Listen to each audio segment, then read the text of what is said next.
Ravi de vous retrouver sur Arte pour ce nouveau numéro du Dessous des cartes. Notre photo du jour nous emmène à Porto, ces maisons colorées à l'embouchure du Douro face à l'Atlantique. Porto, deuxième ville du Portugal, inscrite au patrimoine mondial de l'UNESCO, grâce à son étonnante architecture qui rappelle le passé glorieux de l'ancienne puissance coloniale. On aura l'occasion d'y revenir. Très en vogue ces dernières années, le Portugal est notamment devenu la destination préférée des Français qui souhaitent s'installer ou investir dans un autre État européen. En raison de la proximité avec la France, d'une météo clémente, d'un coût de la vie inférieur de 30% à celui de l'Hexagone, des habitants chaleureux, un bon dynamisme économique.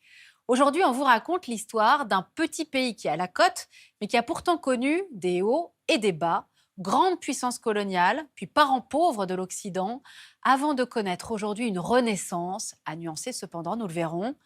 Le Portugal, un petit pays d'Europe qui a toujours rêvé d'être plus grand, en se tournant, vous allez le voir, vers le grand large. Dans ses limites actuelles, le Portugal s'étend sur 91 971 km², dont 3 552 km² pour les îles de Madère et des Açores, dernier vestige, on y reviendra, d'un immense empire colonial aujourd'hui disparu. Le Portugal est peuplé de 10,4 millions d'habitants, ce qui le range, pour son étendue et sa population, parmi les petits États européens. En effet, le Portugal n'occupe qu'un cinquième de la péninsule ibérique. La plupart de ses fleuves prennent leur source chez son unique voisin, l'Espagne, et la langue portugaise elle-même est née en Galice, aujourd'hui province espagnole. Pourtant, Lisbonne est toujours restée farouchement indépendante par rapport à Madrid. Les 1200 km de frontières terrestres qui séparent les deux pays n'ont quasiment pas changé depuis le milieu du XIIIe siècle, comme on va le voir maintenant. En 1249, en effet, la bataille de Faro, gagnée par le roi Alphonse III, marque la fin de la Reconquista portugaise, c'est-à-dire la reconquête par les armées chrétiennes des territoires musulmans, menée depuis le comté portugalins au nord jusqu'au dernier bastion de l'Algarve, la province la plus méridionale du pays. 2 siècles et demi avant la prise de Grenade en 1492, qui termine la Reconquista en Espagne, le Portugal a donc achevé l'unification de son territoire, ce qui en fait l'un des États-nations les plus précocement constitués du vieux continent. Pour autant, le Portugal s'est toujours trouvé à l'étroit dans son rectangle européen et ses 848 km de côte lui ont très tôt fait tourner les yeux, on l'a dit, de l'autre côté, c'est-à-dire vers l'océan Atlantique. Dès le début du XVe siècle, sous l'impulsion de l'infant Henri le Navigateur, gouverneur de l'Algarve, le Portugal se lance à l'assaut des mers. En 1415, les Portugais s'emparent de Ceuta, au Maroc, leur première incursion militaire outre-mer. Ils découvrent ensuite successivement l'archipel de Madère et des Açores. Les navigateurs portugais doublent ensuite, dès 1434, le cap Bojador, limite du monde connu, et établissent des comptoirs sur toute la côte ouest africaine jusqu'au cap de Bonne-Espérance que Bartholoméu Dias franchit en 1488. En 1494, le traité de Tordesillas, conclu sous l'égide du pape Alexandre VI, reconnaît même au Portugal l'exclusivité des grandes découvertes dans toute la moitié orientale du monde, l'exploration des futures Amériques étant réservée à son vieux rival castillan. À son apogée, au XVIe siècle, l'Empire portugais s'étire ainsi sur 3 continents.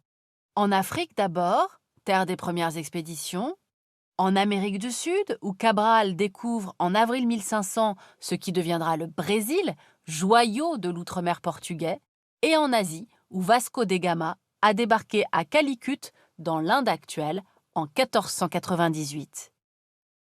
L'océan Indien prend d'ailleurs à la Renaissance des allures de lac portugais, dominé par la ville de Goa, en Inde toujours.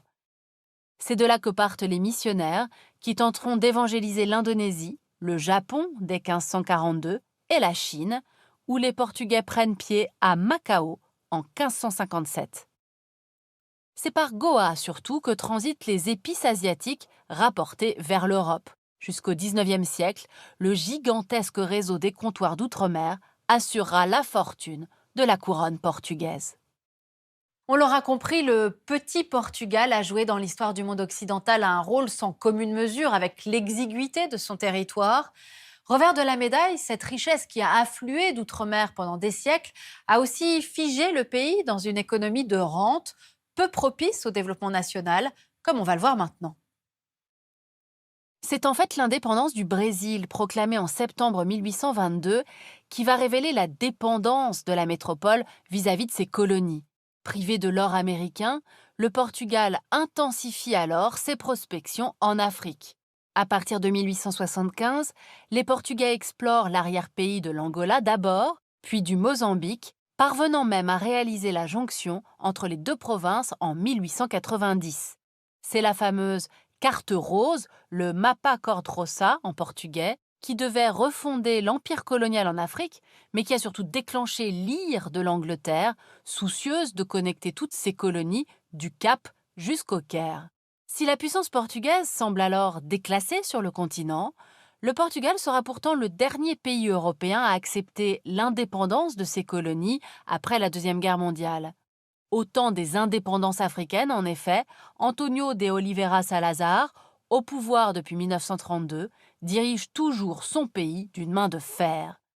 Le régime, on le voit sur cette carte postale de propagande, entretient le mythe du Grand Portugal, censé galvaniser le sentiment national, mais les coûteuses guerres coloniales engagées par Salazar en Angola, puis en Guinée portugaise et au Mozambique, épuisent le pays, et c'est finalement l'armée elle-même qui mettra fin à 40 années de dictature militaire pour instaurer la démocratie. Après la révolution des œillets du 25 avril 1974, le processus de décolonisation s'accélère enfin et son empire définitivement perdu, le Portugal n'a alors d'autre choix que de jouer une carte longtemps négligée, son ancrage européen, et c'est ce qu'on va voir maintenant. Dès 1976, le Portugal est admis au sein du Conseil de l'Europe et en 1986, il rejoint la Communauté économique européenne pour former, avec l'Espagne et les membres précédents, l'Europe des 12. S'engage alors un rattrapage rapide du retard qu'accuse le pays par rapport au reste de la CEE. L'économie se modernise, les infrastructures de transport se multiplient et le Portugal s'ouvre au tourisme, accueillant même en 1998 une exposition internationale à Lisbonne à l'occasion des 500 ans de l'expédition de Vasco de Gama. En 2008, cependant, la crise financière vient brusquement mettre un terme à l'embellie. Mais là encore, on va le voir, le petit Portugal a su faire entendre sa voix singulière. Alors que le débat public européen se déplace de plus en plus à droite, le Portugal se dote en 2015 d'un gouvernement de gauche dirigé par l'ancien maire de Lisbonne, le socialiste António Costa, qui dirige un attelage insolite unissant le PS traditionnel, les communistes et la gauche radicale du bloc des Esquerda, mais que ses détracteurs qualifieront de geringonça, c'est-à-dire de bidule. Le bidule, cependant, fonctionne bien, à en croire l'évolution du taux de chômage, qui dépassait les 16% en 2013 et tombait autour de 8% en 2020, alors qu'avec une croissance de 2,2% avant la crise sanitaire, le Portugal dépassait les 1,5% de moyenne européenne. Un succès aussi spectaculaire qu'inattendu, donc, même si de nombreuses fragilités structurelles demeurent, tant à l'intérieur du pays que dans ses relations avec l'Europe et le reste du monde. À l'intérieur d'abord, le développement économique a surtout profité aux régions urbaines et littorales qui concentrent les densités de population les plus fortes. L'arrière-pays, lui, a continué de perdre 40% de sa population en un demi-siècle. L'exode rural est dirigé vers les deux grandes villes du pays, Lisbonne au sud, Porto au nord, mais surtout vers l'étranger, le pays demeurant encore une terre d'émigration, surtout pour les jeunes diplômés. Ceux qui restent sont souvent les moins qualifiés ou les plus âgés, le Portugal occupant la 5e place au palmarès des démographies vieillissantes, derrière le Japon, l'Italie, la Grèce et la Finlande. Autre fragilité, le pays dépend fortement des fonds structurels européens et reste lourdement endetté. Par ailleurs, Lisbonne peine à peser au sein de la communauté des pays de langue portugaise, en particulier face au Brésil de Jair Bolsonaro. En définitive, aujourd'hui, le Portugal cherche à jouer sur deux tableaux. Son ancrage européen, conquis après les années de dictature, et son identité historique et géographique tournée, on l'a vu, vers l'Atlantique. Membre fondateur de l'Organisation du traité de l'Atlantique Nord dès 1949, le Portugal abrite ainsi un centre de commandement près de Lisbonne, ainsi qu'une base américaine aux Açores, et s'appuie sur sa zone économique exclusive, qu'il évalue à presque 4 millions de kilomètres carrés. Bref, une diplomatie euro-atlantiste dont témoigne cette carte largement diffusée par le ministère portugais de l'Éducation qui présente le projet d'extension du domaine maritime portugais et rappelle en titre que le Portugal, c'est la mer. Faut-il toujours parler du miracle portugais se demandait en juillet 2020 le grand journal, le Diario de Noticias. Il n'y a pas si longtemps, rappelait-il, le Portugal renvoyait encore l'image d'un pays pauvre et en retard de développement. Une image stéréotypée qui s'est désormais effacée devant celle d'une nation innovante, diplomate, progressiste et bien gouvernée.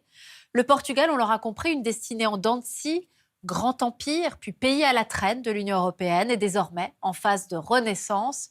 Bref, un petit pays redevenu grand, mais attention aux soubresauts de l'histoire. Et pour aller plus loin, justement, cette histoire du Portugal par Yves Léonard et Albert-Alain Bourdon aux éditions Chandaigne. Ainsi s'achève ce nouveau numéro du Dessous des cartes. Rendez-vous bien sûr la semaine prochaine, même endroit, même heure. Et d'ici là, n'oubliez pas notre site internet arte.tv ainsi que nos réseaux sociaux sur lesquels vous retrouverez notamment nos leçons de géopolitique. À très vite.